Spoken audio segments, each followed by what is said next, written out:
Time to spin the wheel once more.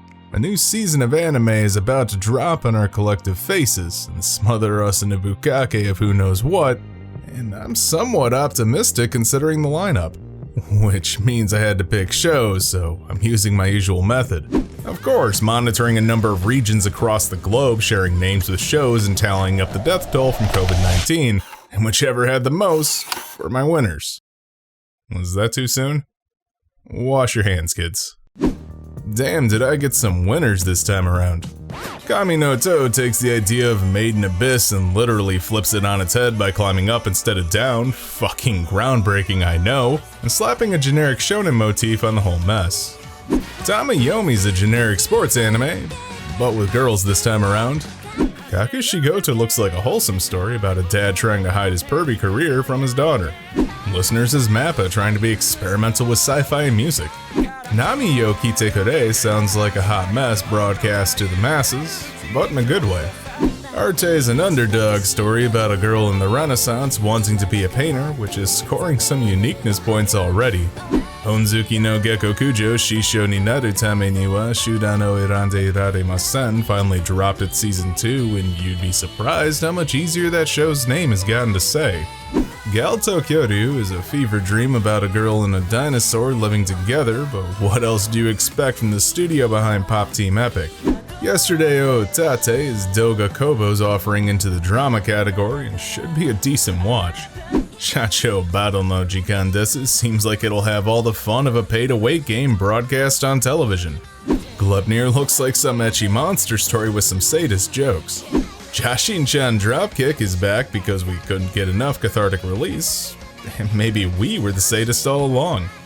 And lastly, Brand New Animals triggers latest hype fest, cashing in on the recent Japanese furry craze. I've got a hell of a roster this time around, so how about we just dive right in? Starting off with Kami no To. From the description of this series, I wasn't expecting much. I mean, its premise is to climb this mysterious tower and become God, and the main dude is looking for his friend who went inside. And that's a fine premise to start off with. The show gives you enough plot dump to actually give any sort of shit about what's going on at the start. So props for establishing the plot in a way that makes me want to keep watching. And yeah, that's a sticking point a lot of series struggle with. It builds some nice intrigue with the setting and characters, showing the dangers of the tower quickly and making it believable people would want to climb the thing, and establishes relationships in the world pretty damn quick with the hierarchy of the tower and abilities of those within, so the actual story can get moving. I'm digging that, though the animation's in a weird place for me. I can't tell if it's good or great, with some neat line work that emulates a hand-drawn vibe of pen on paper. The shot composition's on point too, with some really artistic stuff and framing that tells a story. Overall, a surprising package built with worldwide appeal that's definitely going places. Check it out, because it has a lot to offer, even if it initially feels like generic shonen on first impression. Next up, we're looking at Tamayomi. So, two things smashed together that was only a matter of time: cute girls doing things and sports anime. So we have two friends starting a baseball team in their high school after the main girl failed her dream in middle school because she was too damn good for her teammates, and they couldn't keep up. She purposefully goes to a school with no baseball team and meets up with an old friend of hers, and the two reconnect, deciding to give the whole baseball team thing a shot again. I'm not super blown away by the first episode. The plot's easy enough to follow, but everything about this series feels generic, from the art to the characters and even the main storyline. Is that a valid criticism, that it feels generic? Probably not, but at least the main girl isn't a downer. As I hinted at, the art is pretty abysmal, lacking any distinct style and carrying the flattest of color palettes. Depth, shading, and even the more detailed moments where the show's trying to flex its budget fail pretty damn hard. Like animation looks stiff, models are bulky, meaning disproportionate and not for a thicker athletic build as some might say, and finer detail in the art is non-existent. Pretty much only for those who like baseball and anime. Others probably won't get a ton out of this. On to Kakushigoto, and loving the mangaka's previous work, I was already set to fall in love with this upon its announcement. If the character designs look familiar, it's by Koji Kumeta, the creator of God's Gift to this world, Sayonara Zetsubo Sensei, a comedy series leading up to a father finally telling his daughter that he's been keeping a secret from her entire life. That being that he's actually been a mangaka this entire time, drawing a popular, particularly raunchy manga. And he lied to protect her so she could live a relatively normal life. Because rabid fans exist in this world. A lot of the humor here is the absurd, over-the-top reactions to situations that are a self-contained norm in the worlds Kumita creates. The show isn't in of itself particularly perverted, leading to a lot of the humor that's built off situations, subverted expectations, and punny prevalence that pervades this series. And more than a few landed with me, albeit because the style of the author's humor maps well with mine. As for the actual animation, Shaft didn't take this one despite doing the original promotional video for the manga's release, but it was left in the capable hands of Aja Do. While their work can be all over the place in terms of quality, the animation and art in this series is definitely on the better end of their portfolio. A ton of color, personality, and effort was put into keeping the manga's original style, and feels like it fits with the body of work Kumita has put out. If you're like me and liked Sayonara Zetsubo Sensei or any other works by this author, it's highly recommended. Let's take a look at Listeners, a weird amalgamation of genres smashed together into something unique. So in a post-apocalyptic world where music is non-existent, a boy meets with a girl mech pilot in a junkyard. She's got amnesia and the dude's super into her because mech pilots are fucking cool. The two team up to fight giant monsters with his guitar amp robot and her piloting skills. While this series has a ton in the backdrop, it's severely lacking in the plot department with this first episode. And that's a big drawback if you're looking for something to carry you into the next besides giant music fighting robots. The main character's a bit frustrating too, literally having to damn near die to show any motivation to take a step towards his dream, which is confusing to me as a viewer since I'm wondering what's the hang up as his life fucking blows. Animation's on the okay end. It has competent direction and decent tweening, though the style's a bit plain. I can forgive that as it gets the job done. MAP is a solid studio that's produced some amazing work, but at the same time, they've also dropped the ball in the past. So we'll find out where this one lands as it goes on. Premise alone is what's giving this a passing grade for now. Check it out if you like mecha, sci-fi, and music. Well, since we're in this neighborhood, how about we look at something music adjacent, live radio broadcasts. Nami yo Kiite Kure is a dramedy starring a fiery woman in her mid-20s as she pours her heart out drunk at a bar only to find it was recorded and aired on radio without her knowledge. When she goes to confront the station, they offer her a job for a late night time slot to do basically whatever she wants. What do I like about it? Well, the main character doesn't really fit into a box, which makes her feel more three-dimensional. As someone who has the strength of personality to make it in radio but didn't exactly sign up for it, and is chaotic by nature, it makes for an engaging watch. Aiding that is the spin she puts on her broadcasts, like saying she's staring down a bear in the woods, which is shown visually to reflect her mood at the moment, and she just rolls with it. For animation, it's good, though the style's sort of awkward. If you're not used to seeing a ton of lighting detail in eyes or actual noses in anime, it may throw you off. But in terms of direction and physical how well the work moves, I've got no complaints. It's handled by Sunrise, a veteran studio with a ton of great works in their repertoire from Code Geass to Cowboy Bebop. Honestly, I'd say check this out if you're looking for a grounded comedy. I know I'm digging it so far. On to Arte, a show about a girl who wants to... Holy shit. Is that the fucking Universal Studios logo? Sorry, that's just one of the more surreal things I've seen when starting to watch an anime. Anyway, it's a show about a girl who wants to be a painter during the Renaissance period in Florence. While that's not super crazy by today's standards, that was absolutely unheard of back then when women didn't have those or really any career options. Our main character is born to a less wealthy noble family, and after her father's death, they put pressure on her to be more ladylike to find a good husband. But fuck that noise, because she'd rather draw and paint, so she strikes out to find an apprenticeship to learn how to art more. That way it can become less of a hobby and more of an actual job. Which, let me check my calendar real quick. That's right, that was about 400 to 600 years before women's suffrage, so good luck. So we have a period piece that's a drama, romance, slice of life with a likable character. And the animation, while not terribly unique, isn't unattractive. Check it out if you want something a little different in the drama department this season and a bit of an uplifting story. Sticking with the older time period for now, let's get back into it with Honzuki no Gekokujou Shisho ni naru tame ni wa Shudan o erande iraremasen Season 2. If you liked one of the better isekai franchises to come out in 2019 because it took some time to establish characters, get the audience invested in their struggles, gave them some actual struggles to deal with, and told a sweet story, this is more of that. It looks like the animation has been punched up ever so slightly too, so that's a bonus. Check it out, as not much has changed. If you missed Season 1 and are interested in those things I said, check that out first and jump in here.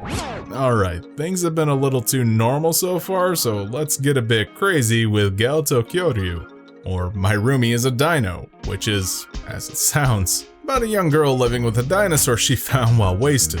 That's basically the entire joke as well. A girl living with a dinosaur in present day and dealing with fish out of water in surreal situations. Like it being terrified of cats, or debating whether dinosaurs can eat ramen, or just people not really reacting how you'd expect them to. The premise alone is quirky enough to be interesting, but it's very much a 4-Koma style show where the segments are barely connected to one another, if at all. Not to mention it feels like a clip show with rapid fire segments, and quite a bit of dead air actually. So if that's a drawback to your viewing experience, you might not enjoy it. What I can easily praise is the animation, as the studio, much like it did with Pop Team Epic, is doing a ton with experimentation on how to animate the series, using claymation, traditional, and even some live action stuff to have fun, which makes for a visually engaging experience at the very least. A fun, dumb comedy worth a watch. Hey, how about another drama? Because I always focus more on comedies and action shows and I want to change a pace. Yesterday Utatte is a romance drama about a guy going nowhere in life after college. Preaching to the fucking choir there, reconnecting with his ex-girlfriend and an eccentric new girl who worms her way into his life. I think this one has a lot of potential, being about the stress of jumping into real life after college, failure, and making your own path in life. Not so much a coming-of-age story, but the period after that. That's a time I feel is a bit of a dead spot in media, without many stories revolving around that jump from higher education to quote-unquote real life. Dealing with what might have been and where to goes, as stress and depression are held at bay by coping mechanisms like emotional distancing and self-depreciating humor. Doga Kobo can really do some stunning work when they try. Let me tell you, even their half-assed work is really good looking. But the line work on this one gives off a hand-drawn vibe, excellent use of color giving a ton of depth to scenes, and great cinematography selling a stylistic piece that stands out in the medium. Everything about this series screams moody, which I'm feeling. Definitely a strong entry and worth a look. Highly recommended you check it out. Shacho, Battle no Jikan desu, takes the whole guild and adventuring tropes fantasy series wallow in and applies a corporate structure to it. So a guy's dad is the president of some adventuring company in a world where gates suddenly appeared and have led to an increase in technology. When said dad fucked off behind a gate, the main guy gets roped into running the company in his absence. If that seems silly, it's mostly presented as such, carrying a not serious and jokey feel, because taking a kid and making him president of an adventuring guild out of the blue is pretty damn silly. For a mobile game tie-in, it's a goofy sort of fun which makes it more bearable. Though it literally seems like they included the game's tutorial in the actual anime.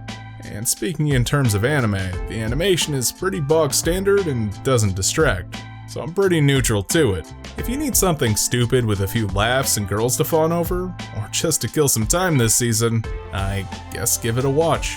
On to Gleipnir, because I think I want something that's easily going to be a hot mess if not handled with care.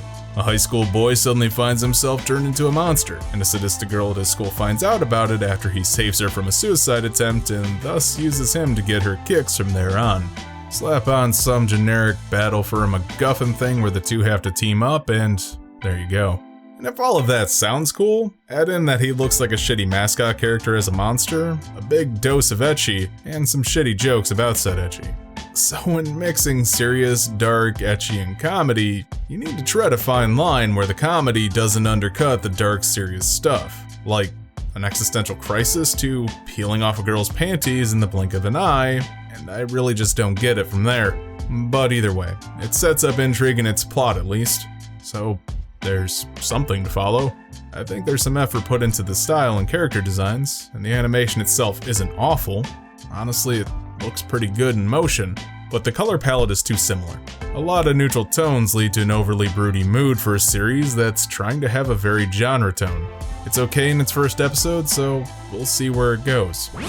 Next, let's look at Jashin-chan Dropkick Season 2 because we needed more. So if you're a fan of a terrible character getting her comeuppance, absurdly over-the-top dark humor and mutilation played for jokes, and fourth wall breaks dropped casually, you'll like this series. If you're not familiar but enjoy unrepentantly sadistic humor, give it a watch because it's more of Season 1. Even if you don't feel like binging Season 1 to catch up, you're really not missing much as the series doesn't introduce or elaborate much on its characters period to justify a necessary watch. Any introduction to the series you need is in the start of the first episode here. Recommended for fans of dark humor. Holy shit, did I luck out or what? Netflix aired 6 of the episodes for Brand New Animal weeks before it was set to officially launch, which means I could actually get a bit of a head start on my thoughts for this one, as well as giving a bit more of an informed opinion. I don't know what Japan's latest furry kick is about, not that I particularly care or hate it, it's just between Beastars and this coming out so close to one another, I'm sensing a pattern forming. So in a world where humans and anthropomorphic animals strenuously coexist, there's a lot of tension as average humans don't much like the new intelligent animals. It has a mystery plot concerning the main girl being turned into one of these beastmen, which keeps me far more engaged than Beastars since it has a prevalent plot to follow. What can I say?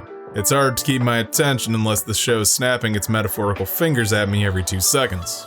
Not to mention it's got some good comedy, much in the same vein as other works by the studio. So it's an original Trigger property, which means bombastic animation that's filled with hype while packing a comedic punch. Amazing direction, I mean holy shit, look at this color and camera work, and a quirky as fuck story and characters. It's got the same writer as Kill la Kill and Gurren Lagann, with the key animator from Kill la Kill, FL Seahell, and director/idea guy behind Little Witch Academia coming together on this once again. With that sort of pedigree and having quite the taste test of episodes to start with, I can confidently say check this one out. Well, with all things considered, I'm liking what we got this season. Some solid comedy shows, surprisingly decent action, and a few dramas that are worth the watch. Let's all just hope they manage to stick the landing. Hey, you made it to the end of the video. Don't forget to like, comment, subscribe, share, and do all the other YouTube things to help the channel grow. You can also join my Discord with the link down in the description. And if you really like my content and want to support me, you can head on over to my Patreon to pick up some extra perks like voting on what I do next. And speaking of Patreon, I'd like to give a special thanks to Tammy Silverwolf and Volcarona for their continued support through these trying times. I hope you all stay safe and thanks for watching.